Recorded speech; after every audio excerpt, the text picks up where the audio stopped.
Stock market आपको कितनी भी अच्छी पिक्चर दिखाए और बताए कि यहां से मार्केट जो है वो बुलिश होने वाली है या रिवर्सल आने वाला है, आपको स्ट्रैप में फंसना नहीं है और ना ही बाय ट्रेड एग्जीक्यूट करने।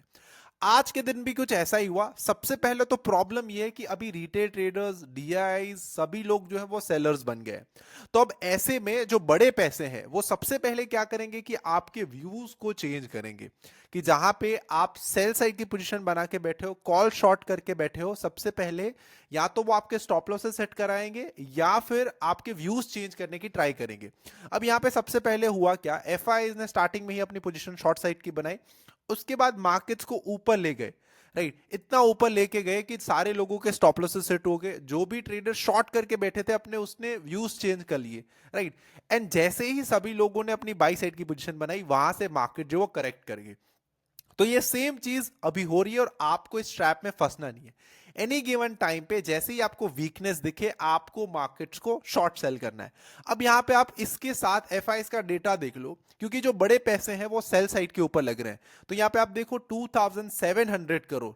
राइट, ये कोई छोटा फिगर नहीं है। मतलब एवरी डे 4000, 3000, 4000, 3000, आज again 2700 crore something. So regular basis के ऊपर ये शॉर्ट सेल होता हुआ आ रहा है।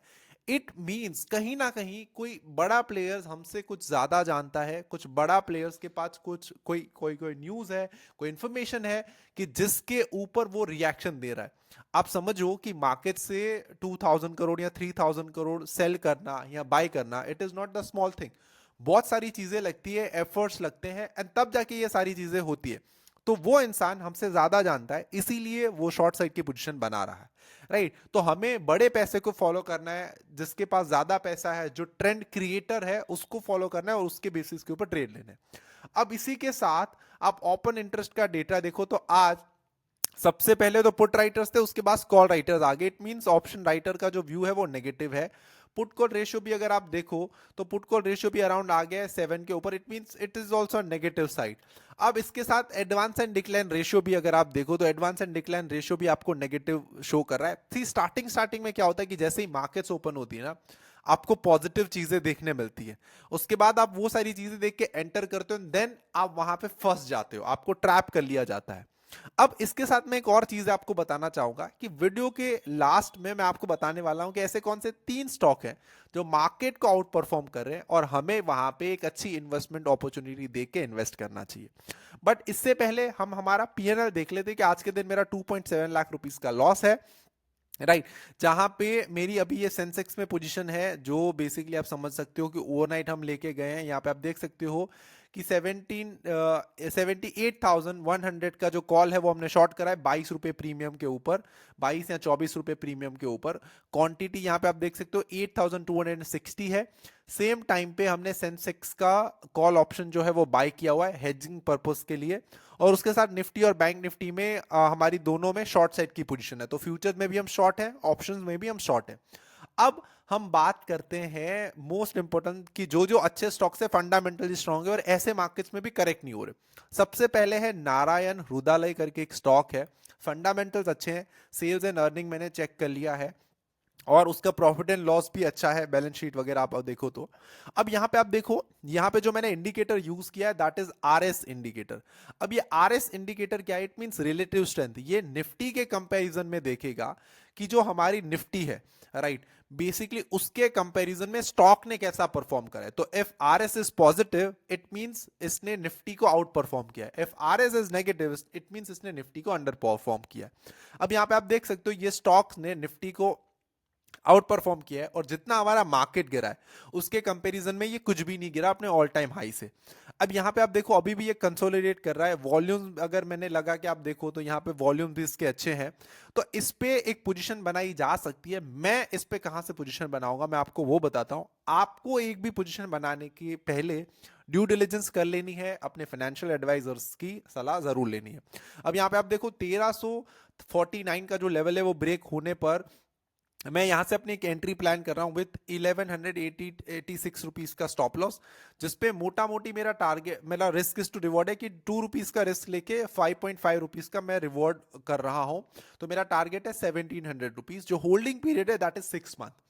सेम एक कैल्टॉन टेक करके कंपनी है, कैल्टॉन टेक सॉल्यूशन, यहाँ पे आप देख सकते हो का पॉजिटिव चल रही है, इस इतना ज्यादा गिरी नहीं है, पॉजिटिव इसका आरएस यहाँ पे है। Entry level is 165, stop loss is 140 and इसके साथ मेरा टारगेट इज 248। राइट, अब चंबल चेमबोर्ड केमिकल करके स्टॉक्स है, वो भी अच्छा परफॉर्म कर रहा है। वीकली टाइम फ्रेम का चार्ट हमारे सामने यहाँ पे ओपन है, देख सकते हो यहां से स्टॉक रॉकेट हो सकता है। द रीजन इज दैट कि अभी मार्केट्स के पॉजिटिव सिनेरियो नहीं है। जैसे ही मार्केट थोड़ा सा भी पॉजिटिव हुआ, थोड़ा सा भी रिवर्सल आने की ट्राई करी, ऐसे स्टॉक्स जल्दी से भाग जाएंगे, एक एक दिन में 10-10% की मूवमेंट दे सकते हैं। अब यहां पे आप देखो 623 के लेवल से बाय करने का मेरा लेवल है, 552 का मेरा स्टॉप लॉस है एंड उसी के साथ 913 रुपीज का मेरा यहां पे टारगेट है। अब इसके फंडामेंटल्स भी अच्छे हैं ये तीनों कंपनीज के, और टेक्निकल एनालिसिस भी मैंने किया, तो प्राइस वाइज जो मैं पैटर्न देखता हूं एक चार्ट में, वो मुझे मिल रहा है कंसिस्टेंट। आप देखोगे तो इतना ज्यादा कुछ डाउनफॉल, हमें बहुत ज्यादा मूवमेंट से वोलेटिलिटी नहीं देखी, प्लस इसका आरएस जो है वो पॉजिटिव है। राइट, ये सारी चीजों को देख के ही मैं इन्वेस्ट करता हूं। अब हम यहां से बात करेंगे कि नेक्स्ट डे निफ्टी और बैंक निफ्टी कैसा परफॉर्म कर सकता है। अब देखो जिस तरीके का डेटा है, इट मींस ऑप्शन राइटर्स जो है वो ज्यादा है कॉल साइड पे, और एफ भी नेगेटिव है, एडवांस एंड डिक्लाइन रेशियो भी नेगेटिव बोल रहा है, पुट कॉल रेशियो भी जो है वो भी नेगेटिव पे है, तो all the sentiments is on the negative side, तो हम यहां पे पॉजिटिव का नहीं सोचेंगे। सो कल के दिन भी, मंडे भी एक गैप डाउन हो सकता है। अगर गैप अप होता है तो वीकनेस पर हमें शॉर्ट करना है, एक गैप डाउन अपॉर्चुनिटी हमें यहां पे मिल सकती है। और जैसे ही आप यहां पे देखो निफ्टी में लेट्स से 23,076 का जो लेवल है वो ब्रेक होता है, तो एक शॉर्ट साइड के ट्रेड बनाना चाहिए निफ्टी में। और बैंक निफ्टी में 48,200 के लेवल्स ब्रेक होने पर हमें एक शॉर्ट साइड का पोजीशन बनानी चाहिए।